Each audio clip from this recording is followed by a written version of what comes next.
Hi everyone, today I'm going to share my thoughts about the hashtag Make9 2019.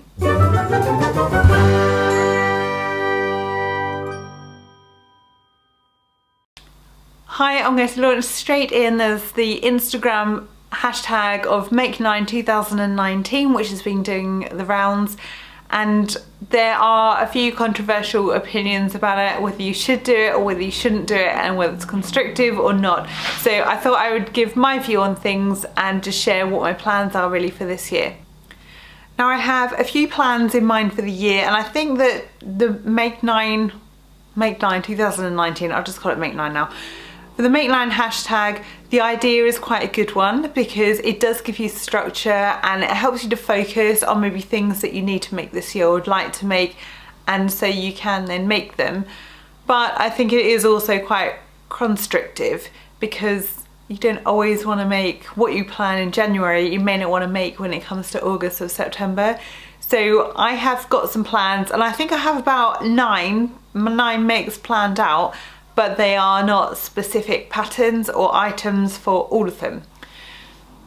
So number one is the Archer shirt by Grainline Patterns. I have downloaded this and stuck it together. Actually, I downloaded it, printed it out, and it sat in my drawer for about a year. Before Christmas, I did stick it together, and I ordered some fabric and I have started to make it, but I'm having problems with the button placket and where it meets the collar stand. And it's not quite going right because it's getting hitched up, it's getting caught out. I have unpicked it 3 times now and tried to resew it, and I haven't touched it for over a week because that's just putting me off. But I do want to make it. Number 2 is the Oslo coat by Tessuti Patterns. And this is another one which I've seen loads on Instagram, and it looks like quite a straightforward, like basic shape for a coat. So I thought maybe that would be a bit easier because I've never made a coat before.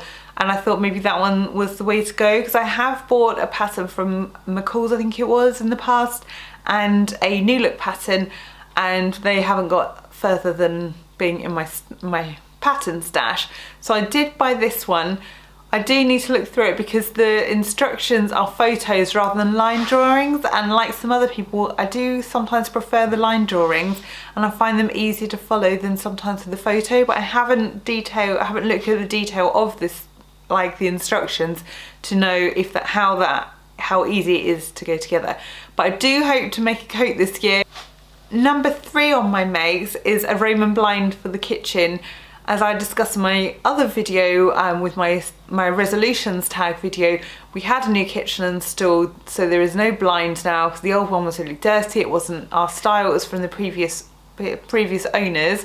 So we don't have anything at the window, so I need to get something. So I've also got, as I've written it, I've got it here on my phone, 3 and 4. So number 3 is Roman blind, number 4 is thermal curtains.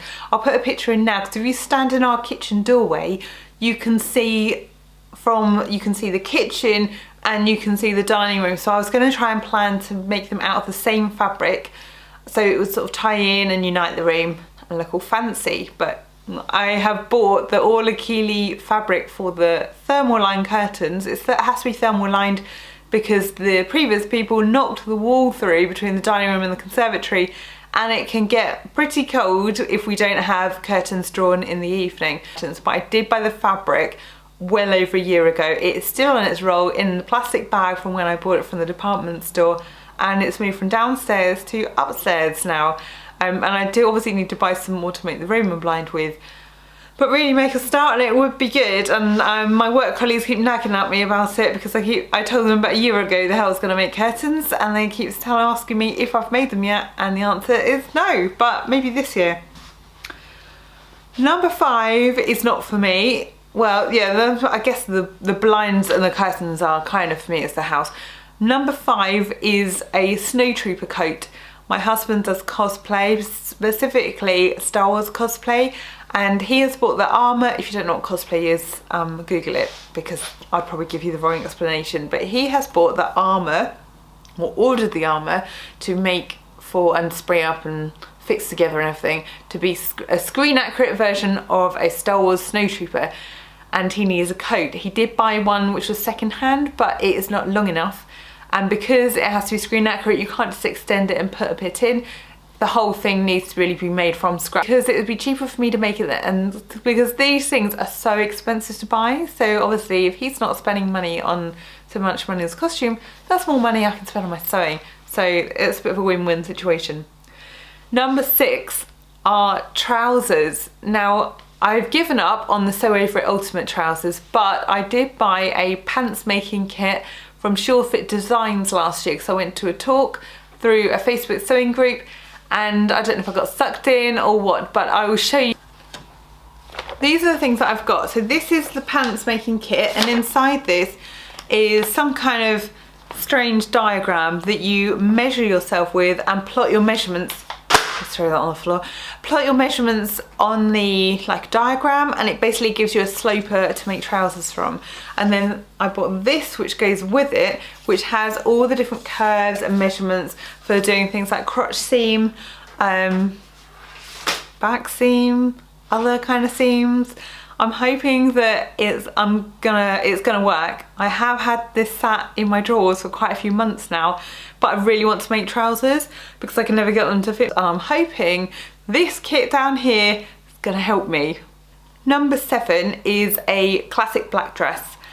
I don't have a black dress. I have a navy dress, which I made a few years ago, which is the Sewaholic Patterns, the campy dress.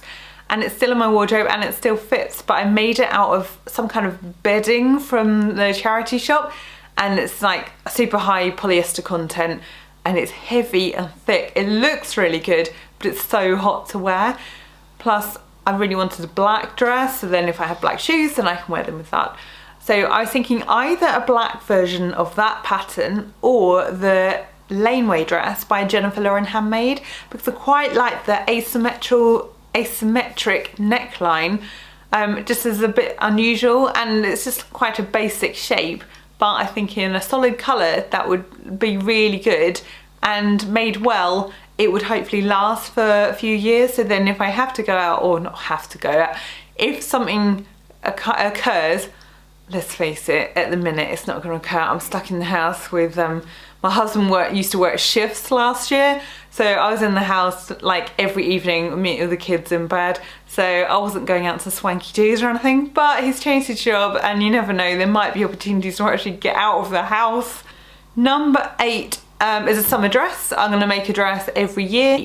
And number 9 on my Make 9 is a bomber jacket. I don't even know if they're still a thing, are they? I joined a Facebook group, the McCall's bomber jacket so long, it must be like 2 years ago. Bought the outer fabric but didn't buy the zip or the cuffing because it's quite expensive in the UK, like the ribbing. And then watched the sew along and saw everybody's jackets and just didn't get around to doing it. So I'm either going to sew that up, or if I think, because it's a dark, it's like black and then there's like a dark pattern to contrast with it. If I think that's a bit outdated or it's a bit too much out there, then I will change and make that into something else. So they are my Make 9 for this year. You can follow me on Instagram, which is Hales More Sewing. I'm going to put my handle somewhere on this screen now if you want to follow my progress makes, but I will see you again soon in my next video.